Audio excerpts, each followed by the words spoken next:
So then we have David starting the Davidic line of kings, and he reigns for 40 years. Solomon follows him. And then in 975, we have the kingdom dividing in half, which we covered in detail in the last lesson. But the essence of it is the southern kingdom got 2 tribes plus the Simeonites who were absorbed into Judah. And the northern kingdom ended up with 9 tribes at the start, 10 tribes at the start, and 9 by the end of Jeroboam's first reign, which we'll get into here. So all those guys who have dashed lines are prophets who prophesy for an unspecified period of time. And so we don't know when they started and when they stopped, but that's the neighborhood on the timeline that they did prophesy in. Jehu was a prophet? Yeah, there's a couple Jehus in the Bible. One was a prophet, one was a king. Which one was the one with like the sword or like a chariot? That would be the one that became a king. Micaiah, you want to deliver this back to Jeremy, and you two can look at it? That's a top tier. Yeah, it didn't get handed out, so I forgot to get it back to you. Okay, that explains why I couldn't Yes. find it. And it's on, hopefully you can read it. My eyes can barely pull out this print. 2 years ago it was easy, and now it is really difficult for me. Oh, no. I think I'm going to have to reformat, but Oh, no. I'm glad you think it's fine. Anyhow, so as you can see on this timeline, the southern kingdom runs pretty much in a straight line. All the kings go father to son. There's just a little bit of a breakdown after Jehoshaphat, which we'll get into next week or the week after. In the northern kingdom, it's a lot more complicated because you go from one dynasty to the next dynasty to the next dynasty, and that's how we're going to organize and arrange our lessons on the divided kingdom period. But anyway, this will be a handy resource for going through this because we're going to have 42 kings and queens with the beginning and end of their reigns, the lengths of their reigns, and all that information is succinctly, graphically placed on here, in addition to all the prophets who are contemporaries of them and such. So you will revert back to this, and it keeps going. There's a second one that I will hand out, and the two of them overlap in a few weeks. Anyhow, looking at our schedule for the next few weeks here in Foundations for Faith, tonight we're going over the dynasties of Jeroboam and Baasha. And then next week we'll look at Omri's dynasty. After that we will look at Jehu's dynasty. And then the fall of the north is the end of the northern kingdom, which actually happens on that timeline in 721, I think it is. And then we have the True Ridge Youth Retreat on March 16th.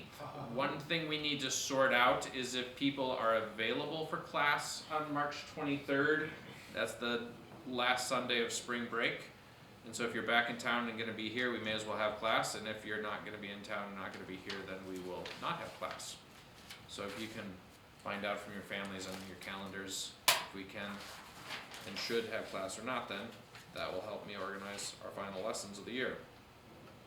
So that is our schedule going forward here for a while. One of the things I wanted to point out at this time is we have gone through an awful lot of the Old Testament, and yet we have not even looked at half of the books of the Old Testament.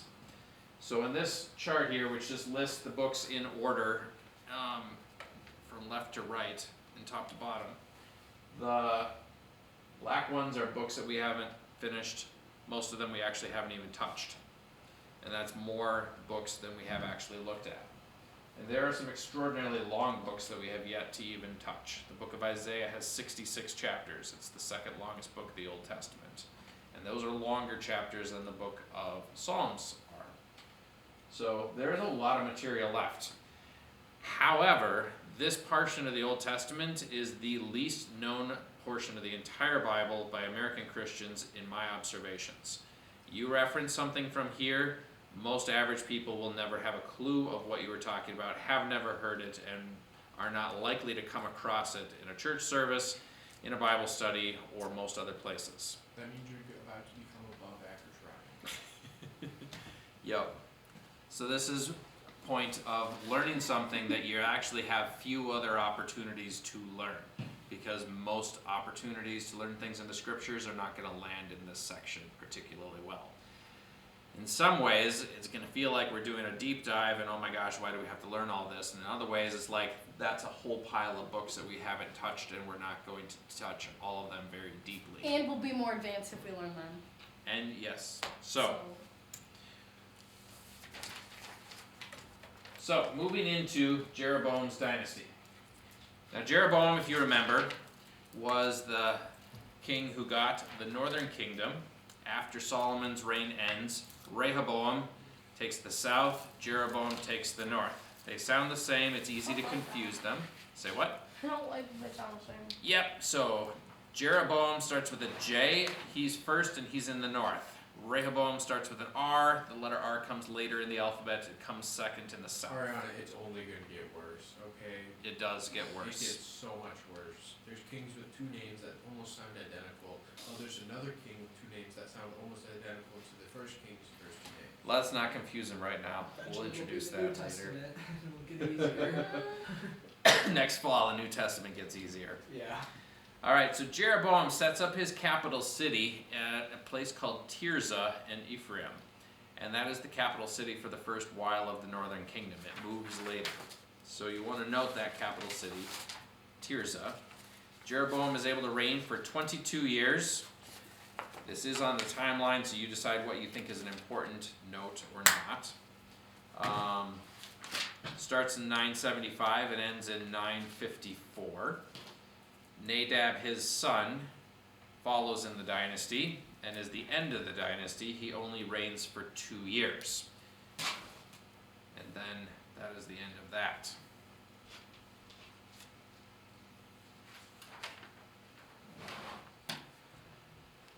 So Jeroboam inherits a few predicaments in that culturally the Israelites have been unified for a solid 120 years under 3 kings. Saul, David, and Solomon. And a lot of institutions have gotten very centralized, and the center of those institutions happens to be in Jerusalem, because that is where the palace and the king are, so all the government administration things are set up there. Now it's easy for Jeroboam to move that to Tirzah, now we have a new center of government. But think about where the center of religion is. Jerusalem, because that's where the temple is, and God specified in the commandments in Moses' day, where I place my name, that is the only place that you can offer sacrifices. And so in the first year of Jeroboam's reign, he runs into a problem. And this is found in 1 Kings 12, verses 26 and 27. It says, "And Jeroboam said in his heart, now the kingdom will turn back to the house of David," that would be the kings in the south. "If this people go up to offer sacrifices in the temple of the Lord at Jerusalem, then the heart of this people will turn again to their lord, to Rehoboam, king of Judah, and they will kill me and return to Rehoboam, king of Judah." So, he cooks up a solution so that the center of religion is no longer in the south, in Jerusalem, where they had been going. And his solution is to introduce the golden calves. You remember when they were coming out of Egypt on the Exodus, Aaron just threw a bunch of gold into the fire and out popped the image of a calf. And he said, "This is your God who brought you out of Egypt." And then Moses comes down the mountain, breaks the golden idol into small pieces and destroys it. Put it in there. He put it in their water so they'd drink it, made the water bitter. But anyhow, then, just a handful of generations later, we're only 500 years removed from that incident, Jeroboam sets up golden calf gods, one in Dan, which is way up in the far northern tippy edge of Israel, where the Danites conquered a little piece of territory, and the other one is set up in Bethel. And remember those Danites, when they went up into the northern tippy edge of Israel, they grabbed Moses' grandson, actually, and set him up as a priest and set up an altar there. And so Dan had been known as a center of false worship to an extent, in that it was not where the Ark of the Covenant was, it was not where the priests descended from Aaron were serving. It was their own priesthood, their own altar, where they were worshiping God up there. Off-brand. Off-brand, exactly. The other one they set up in Bethel, which is in the southern part of Ephraim. And so the nice thing is that for everybody who's in the northern part, going to Dan is a piece of cake. That's not nearly as far as walking down to Jerusalem. And for all the people that lived in the more central tribes, Bethel was still a shorter distance to go to than Jerusalem because it was on the southern edge, and so everybody who was inclined to walk south to go ahead and offer their sacrifices and celebrate the Passover, they could just simply stop at Bethel. They didn't have to go all the way to Jerusalem. It was right on the way. But then he decides he needs to set up a new festival. Do you remember most of the festivals landed in the 7th month? That was the New Year and the Feast of Tabernacles and also the Day of Atonement. And so he pushes the Feast of Tabernacles back a month, cancels it, and then in the 8th month on the 15th day he sets up this new festival which is in place of the Feast of Tabernacles. Now, this is not something that is done without a reaction from the people, and this is an important part of the divided kingdom era. The priests and the Levites don't respond to this particularly well. This is recorded in 2 Chronicles. It says, the priests and the Levites who were all in Israel presented themselves to him from all the places where they lived, for the Levites left their common lands and their holdings and came to Judah and Jerusalem because Jeroboam and his sons cast them out from serving as priests of the Lord. And those who had set their hearts to seek the Lord, the God of Israel, came after them from all the tribes of Israel to Jerusalem to sacrifice to the Lord, the God of their fathers. And so you had a real sorting out in the country and in the nation. Everybody had to decide, where am I going to worship? How am I going to worship? Which version of this religion am I going to follow? The one Moses ordained and that David and Solomon got established with Jerusalem as the center, or am I going to go with the new version in the north that Jeroboam established? And all the Levites and the priests decide they're going to move south. And they abandon their property, their inheritance. All the priestly and Levitical towns were then emptied out and then ripe for being taken over by other people. And they moved into Judah. And it wasn't just them. It says those who had set their hearts to seek the Lord God of Israel from all the tribes went down there as well. So this is going to be a smattering and a sprinkling of everybody from Gad and Reuben and Manasseh and Ephraim, Dan and all the other tribes. So it makes it messy to say that 10 tribes were in the north and 2 tribes were in the south, because by the 3rd year of Jeroboam's reign, things had just been sorted out. Parts of every tribe is in the south. Yep, parts of every tribe are down in the south. But we continue to usually refer to these 2 kingdoms as Judah in the south and Israel in the north. So that is oftentimes how they're referred to. Then the confusing part is that in the book of 2 Chronicles, they don't usually ever talk about the northern kingdom. It's only talking about the kings of Judah, and they call it the kings of Israel to add to the confusion. But Maybe a little bit biased. the true Israel, it's kind of a propaganda thing. The northern kingdom is a false Israel, and so the true kings of Israel are the Davidic kings of Israel Reminds me of in a Jerusalem. certain Asian country that is near China. Yes. Yes. So, you'll find that discrepancy if you note or look closely between the Kings passages and the Chronicles passage as you read through this over the next few weeks. So, this does not end here, though. There it continues on. There's this man of God from Judah. He's not named. He goes and confronts Jeroboam as Jeroboam is offering the sacrifices at Bethel. And he prophesies that a king by the name of Josiah will burn human bones on that altar to defile it. And then he offers up 2 signs to confirm that he just spoke the word of the Lord. One is that Jeroboam's hand shrivels up. It was really dramatic because Jeroboam points his arm out and says, "Seize him," and then his arm withers and he can't move it. And everybody gets to see that the king's arm just got stricken. Then the other sign is that the altar where he was offering the sacrifices split apart and all the ashes poured out, which was one of those things that's not supposed to happen. And everybody was aghast. People say the Old Testament is boring. I know. They just So- don't read the drama parts. This is where the drama is. So Ryan. what is the importance of this man coming here and saying that this rando Josiah is gonna burn human bones on the altar? Like, why? Why am I bringing this out? Yeah. Because in 6 weeks, we're going to see the fulfillment of that. A king by the name of Josiah will come and do precisely that. So I'm assuming that this was like a really bad thing to do. Yeah, is burn if human you burn bones. human bones on something, you defiled it and made it completely unusable and unredeemable. I see. So there were certain things that were not supposed to be done, and you only offer clean animals as a sacrifice. And so these are going to be pigeons and turtle doves and Lambs. cows, lambs, sheep, goats. You don't offer pigs, and a human bone, that makes everything unclean and defiled. So the king was like, did he not take this seriously? And he was like, just get away. And then Yeah. he's like, bye. And then his hand. Yes, and then fell his off. hand shrivels up. And I believe he's healed by the end of the day, but it was a very dramatic sign from God Yeah, he that beat him to. this was going to happen. But it's a fascinating thing that we see the prophecies of the Bible fulfilled over and over again.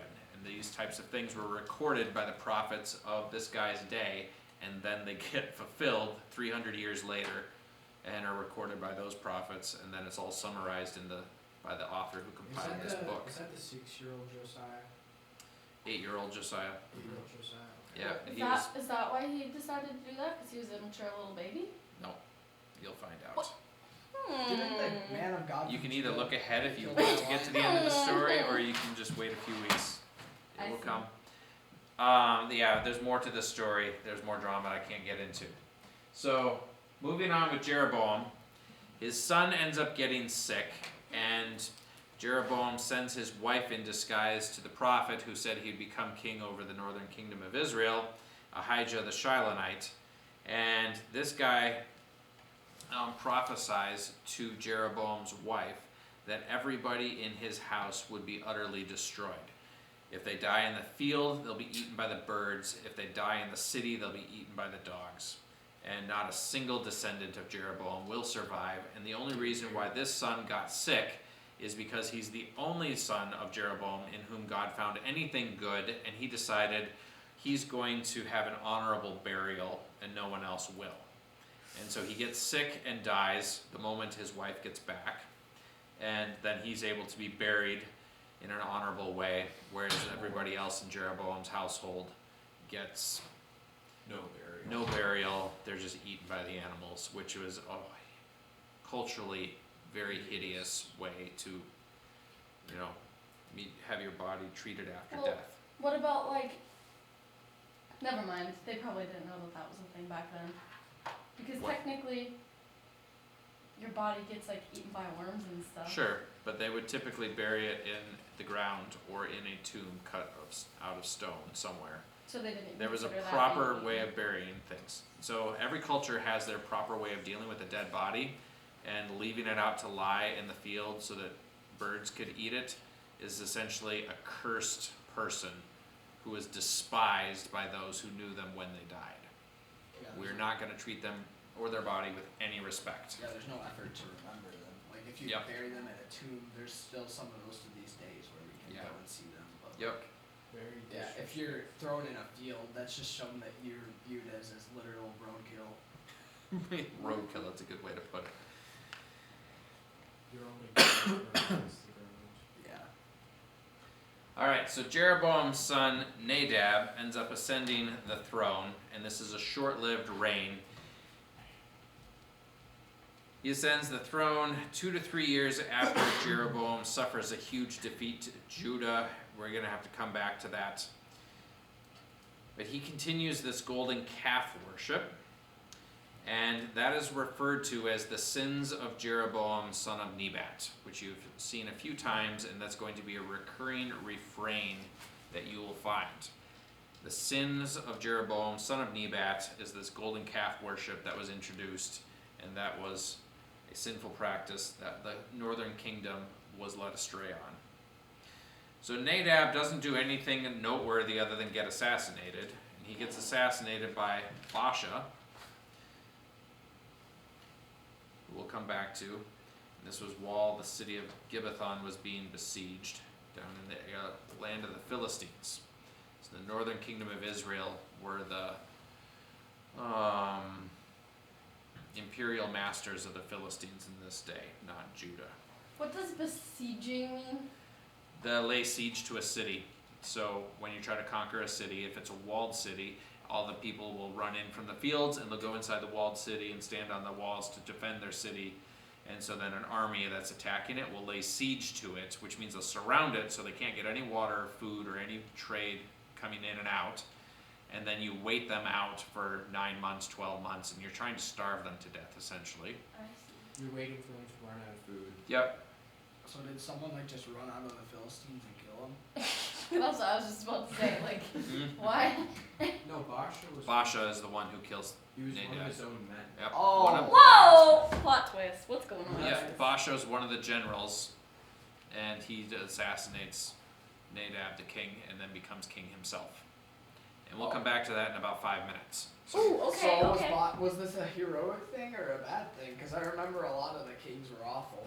Yep, no, this was a bad king. Jeroboam was a bad king, Nadab was an equally bad king, and it was in his day that the judgment God prophesied was going to be fulfilled, and Baasha was the instrument of God's judgment That on the doesn't house mean of the Jeroboam. instrument will be treated well. No, Right. the instrument we'll find out a lot more about here shortly.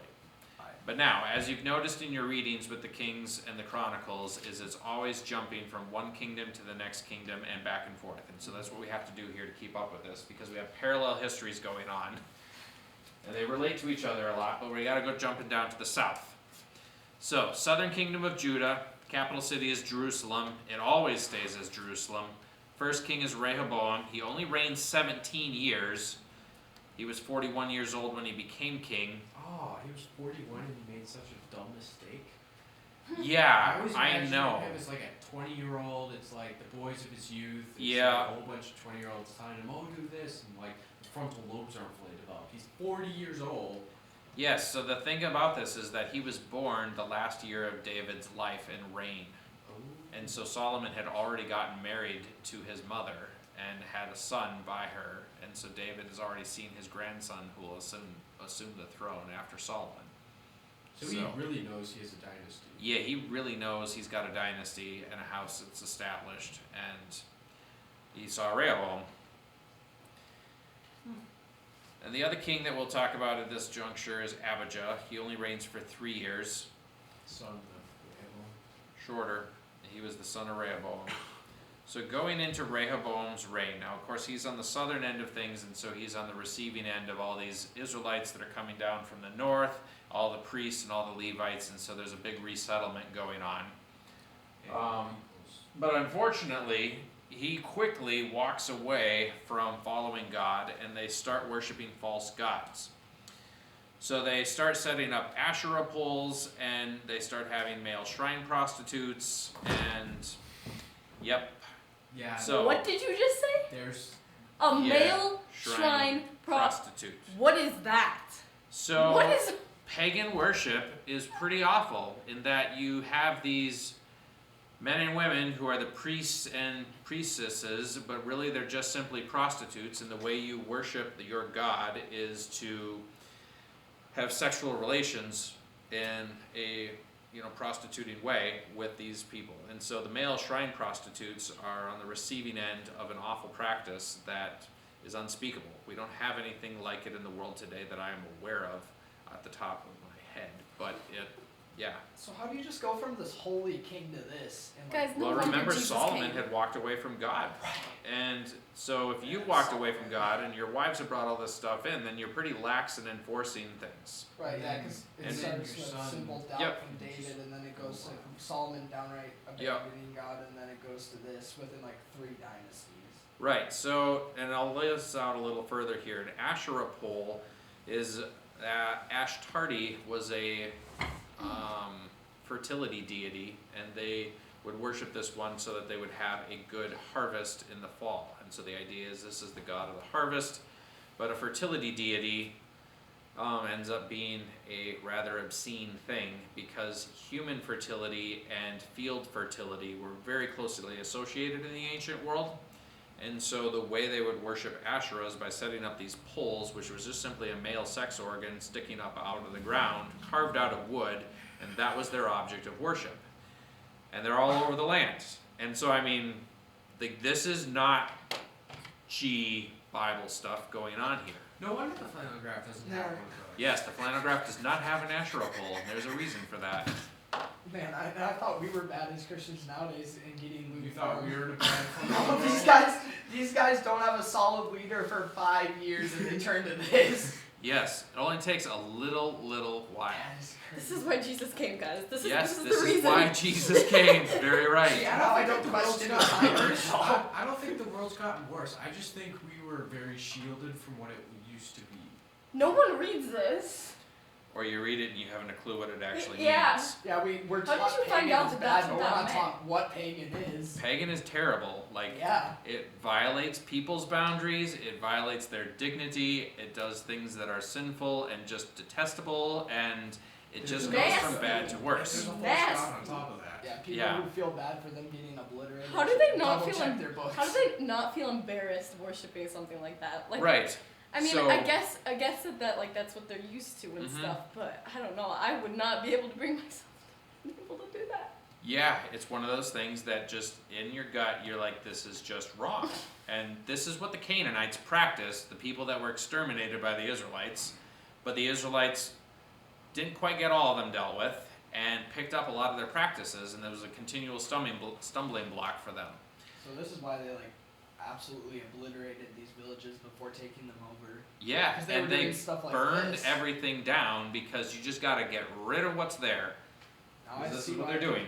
I see why people don't call those genocides bad, or not genocides, but This is a judgment of the Lord. Right. It's something to be distinguished just-worthy between judgments.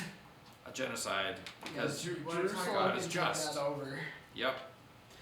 Anyway, so there is a reaction to this, and God hands the kingdom of Judah over to Shishak, the king of Egypt. And this is something that is known in history. If you read in some of the Egyptian chronicles, this Shishak is known as Shoshank V, and he records invading Judah and all the cities that he attacked and such. And the sad thing about this is he essentially hauls off all the wealth that Solomon accumulated and takes it down to Egypt. And so all the gold and silver in the treasuries just got emptied out. Man, it's a And very- you go from peak to, yep, the kingdom just shrunk in size and we have nothing in the treasury. Shrunk in 5 size, years in. You have less space, Mhm. and then the people within that space increased. Yep. Now, one of the other things you'll notice in the, well, I'll get to that later. Yeah, so after this though, all this stuff gets dealt with. Rehoboam does humble himself and he turns back to the Lord, and the people of Israel presumably do, or people of Judah presumably do with him. And that's the amazing thing about God, is that he doesn't write people off. He gives us opportunity to repent and humble ourselves and turn back to him.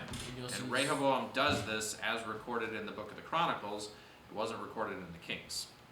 Now his son takes over the throne 3 years later, and there's 3 years of his reign, but there's a massive war takes place between Israel and Judah. So Jeroboam is trying to take out the southern kingdom so he doesn't have a rival in the south, and he assembles an army of 800,000 men. Judah assembles an army of 400,000 men. This is the largest battle recorded in the scriptures. I reckon Judah was a little bit more, taking the younger, taking the older. Maybe there was a larger tribe. They always had a huge turnout. That's true. In David's day, they had about that many men, and so the ratio between Judah and Israel is actually comparable a couple And they generations also had later. Benjamin. Yep, where and they he had were Benjamin to work bolstered with. From Yep. the other tribes. Anyway, so Jeroboam tries to ambush Israel or Judah by attacking from 2 different directions at the same time, and he had the men to do it. And in an ancient battle, because you can only have the pointy objects aiming one direction, if you're in a large formation, if you get attacked from behind, you usually don't survive the battle. But the men of Judah were able to fight in 2 directions simultaneously, and 500,000 men of Israel get struck down. This is the highest body count of any battle in the Old Testament. 500,000 men died that day. Is there out That's of Bible one recordings day. of this? Hmm? Is there out of Bible recordings of this? Because I feel like Nope. there are. Nope. Wow. this Well, is see, the only recording of It's it. difficult because archaeologically, a lot of these people are still intense, so there's not much Mhm. archaeological record of it. If Right. there isn't much archaeological record, you're not gonna have like writings from this And time. the hard so- thing is like the biblical accounts come from archaeology, so it's like, yeah. Some. The scrolls were where they were recording most of their information, and paper just doesn't survive really well. Every now and again, they'll come across something inscribed in stone or pottery, and they're getting more from this period in time, but the evidence is just a lot less generous than 400 years later, when the culture was much more established, and the things that they would leave are much more permanent in their remains. And so I'll show some of the highlights as we come across them, but I don't think we have any tonight. Anyway, as I mentioned, there's some differences between the Chronicles and the Kings. So sometimes the same king will have two different spellings to his name, Abijam in one and Abijah in the other. Same king. So that will cause some confusion. Don't be surprised by it when you come across it. Sometimes you'll have the same king and they got a very alternative name. So one version calls him King Uzziah and the other one calls him King Azariah. It's not uncommon for the same person to have multiple different names, because names had meaning and sometimes they're a nickname given. Just like Jacob was given the name Israel, and for a while he went by both names. And then there's usually an assessment of the king as to whether he was a righteous king or not such a righteous king. The author of the Book of Kings, 1st and 2nd Kings, was a much more black and white individual, and they tended to assess kings as either all good or all bad, and there's nothing in between.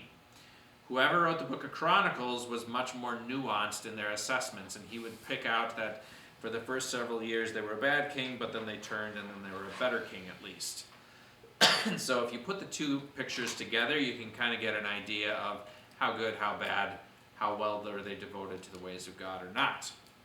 There was only like 3-4 good kings, right, in that whole time period? There weren't that many. In Judah, there were a lot more than you would imagine. In the north, there were bad kings and worse kings.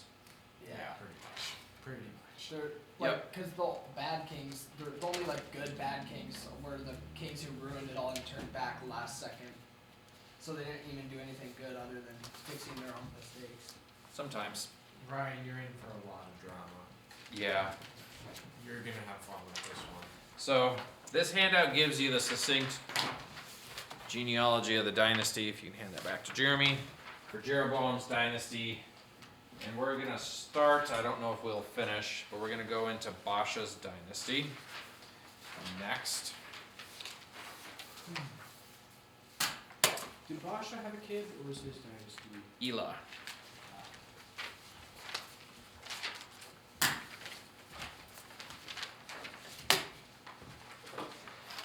Next week I'm going to try to have a genealogy for the kings of the south. I discovered I didn't create one 2 years ago, so I have to cook one up yet. Alright, so Baasha, we've already run into him once. His whole dynasty is summarized here. He uses Tirzah as his capital city in the tribe of Ephraim, once again.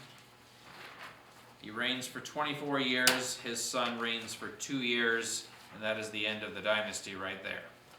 So this is another Short. two-hit wonder. The first hit was cut short. Yep. Or the second hit. So as we mentioned earlier, Nadab the son of Jeroboam is laying siege with the army at Gibbethon of the Philistines, and while he is laying siege there, Baasha strikes him down, and then he goes on to destroy the entire household of Jeroboam, and all those that die in the fields get eaten by the birds, those that die in the cities are eaten by the dogs.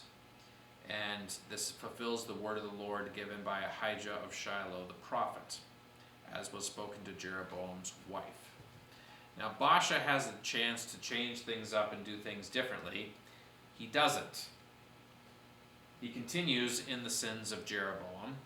And so Jehu, the son of Hanani, obscure Jehu, will come across at least one more, if not two.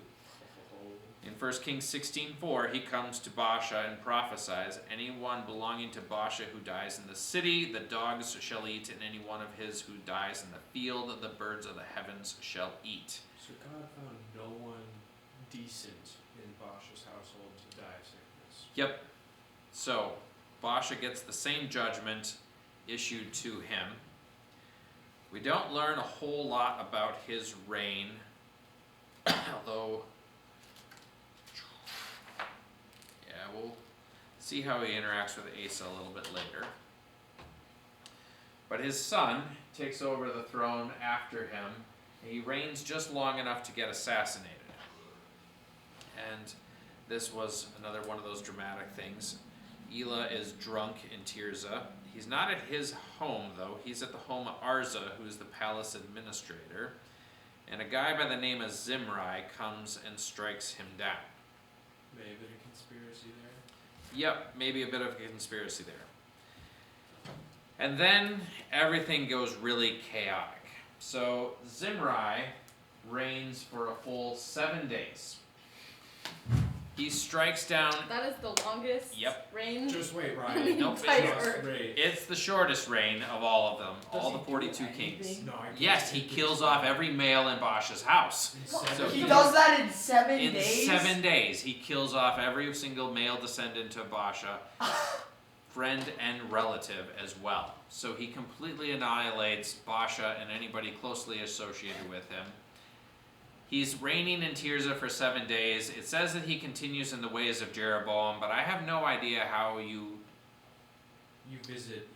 visit one of those shrines in the first 7 days. He didn't issue an edict to change that for sure in 7 days. And then the army of Israel is down at Gibbethon of the Philistines again, and Omri is the general down there. So Omri gets word that Zimri has assassinated the king, and he declares himself king and has the army behind him and supporting him. So then he leaves the siege at Gibbethon, marches on the capital city in Tirzah, and then lays siege to Tirzah. Zimri, meanwhile, is inside the palace and sees the army laying siege to the city. He just decides we're going to set fire to the palace and burn it down, and he dies in the fire. What a fool. What So a fool. he tried to, take the throne and killed himself in the process? No, he Kill- killed himself when he realized a general with an army is going to take this. Oh, so he killed himself. He kills himself. Oh, Wait. I thought that he just decided Oh, to Zimri, light the building okay. on fire. Oh, I was and- zoning out. Yep, Never yep. mind. Omri So and Zimri. successfully takes it. Omri successfully gets Because it. Zimri gives up on the Zimri start of the has second no Yep. chance. Well, Best well, case Right, scenario- it's him versus an army. Yep. Yeah. It's not quite so simple. It keeps getting complicated. Hold on. All right, yep, let's I was get taking things notes. cleared up. Okay. Withdraws from Gibbethon of the Philistines. What does that mean? Explain that. I was taking notes. So the army is laying siege to Gibbethon of the Philistines. They're still doing again. that? No, it's another time. It's a generation later. And so the Philistines keep trying to revolt, and you have to go send an army, lay siege to them, and oppress them, and make sure they still pay tribute and taxes to you. And so they had to do this again. It wasn't a 30-year siege. This is just another siege of Gibbethon. And this was when Zimri. Yep. was- This At the end of Elah's reign, and Zimri tries to take the throne by assassinating Elah. So in 9 days, we have 3 kings come through, and a 4th one's about to pop up. We go from Elah to Zimri to Omri in 9 days. How is this worse than what God did before the flood? God deemed the world so bad he erased everyone but Noah, and this somehow manages to be worse. Not worse. Not worse? That we haven't been destroyed by a flood again The yet. difference is there isn't government. Mhm. Right, so it's kind of more chaotic Yeah. without government. Now it's the It's government anarchy. that's Well, corrupted. and God promised that he'd never fully erase. Right. That- But he also hasn't burned it with the solar flare. I don't even want to know how bad it was when he Yes. has that. when just like Noah was around. If this This is- after. This is after Noah, and this are the people But that Ariana died. has a good point. He also vowed that he never burn it down. So. Yes. And I mean, he He's never sent flooded. Jesus. He can still burn it down. Oh, I'm sorry. I mixed up my words there. It's okay. I'm looking at the Zimri burns down the palace around himself and dies. Yes. Burns the palace down around Anyone himself else? and dies. Alright, so Omri doesn't have a clean claim to the throne. Two factions arise even after Zimri is dead. Omri is the commander of the army, and there's another guy by the name of Tibni, the son of Ginneth. He has a faction. There's 4 years of fighting. Tibni ultimately dies, and then Omri becomes the sole king. But those 4 years are the first 4 years of Omri's reign. So the northern kingdom was really messy here for a long time, and that is reflected on your timeline if you take a look at it.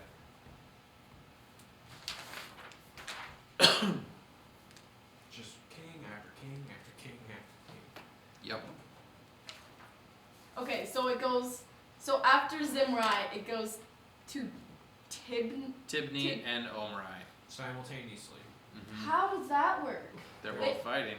They both want to be king, so both of them are technically king.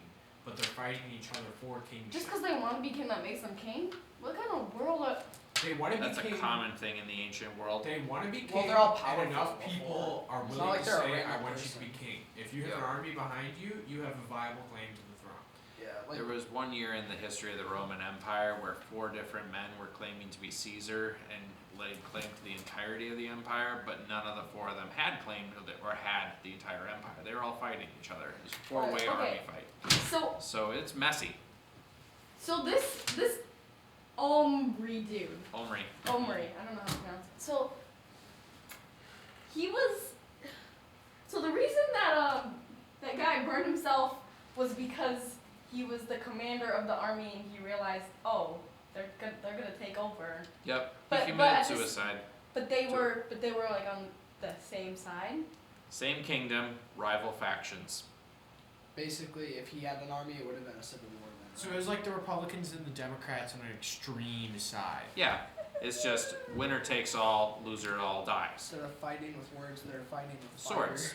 Yeah. And fire. this all happened while they are whole. It's literally While it's literally Game of Thrones. Meanwhile, the Southern Kingdom's just this one dynasty. and this all happens It's a while lot they cleaner for are most of the depriving those guys of food and stuff. This Yeah, well, they had laid siege to Gibbethon. They actually they broke the siege and left the army left Gibbethon. So the Philistines got a reprieve there for at least a little while, probably several years while the civil war was going on. Honestly, so Philistines are like, keep But, fighting so all each this is happening. Yeah. The Philistines Yep. loved this. Watching with popcorn. maybe. So I think we'll pause there, and we're What? You gotta be kidding me! We are just getting started. other. Nah, well. The thing is that the next slide though is jumping back to the south. So Ugh. because we have to catch up. The South, they're Yep. they're They fine. got things They figured just out. worship No. reproductive organs. Well, there's some good things that happen, but there's some bad things that happen. So we will start with the reign of Asa in the south at the beginning of next week. And I'll have a good handout that covers all the northern kings, or the southern kings and their lineage and descent. So the South is the line of David. So Yep. some of these guys are Jesus' ancestors. Yeah, these are the ancestors of Jesus. So Jesus' ancestors were doing stuff like this. Yeah, Rehoboam, Solomon, 1,000 wives, one of them produced the son that led to Jesus. So, yeah, lots of interesting stuff. I mean, there's a lot of potential for sons with 1,000 wives. Yeah. Can you go back to the previous slide? Yes. Thank you. Alright, are we all wrapped up for? Yep, you can go ahead and stop that.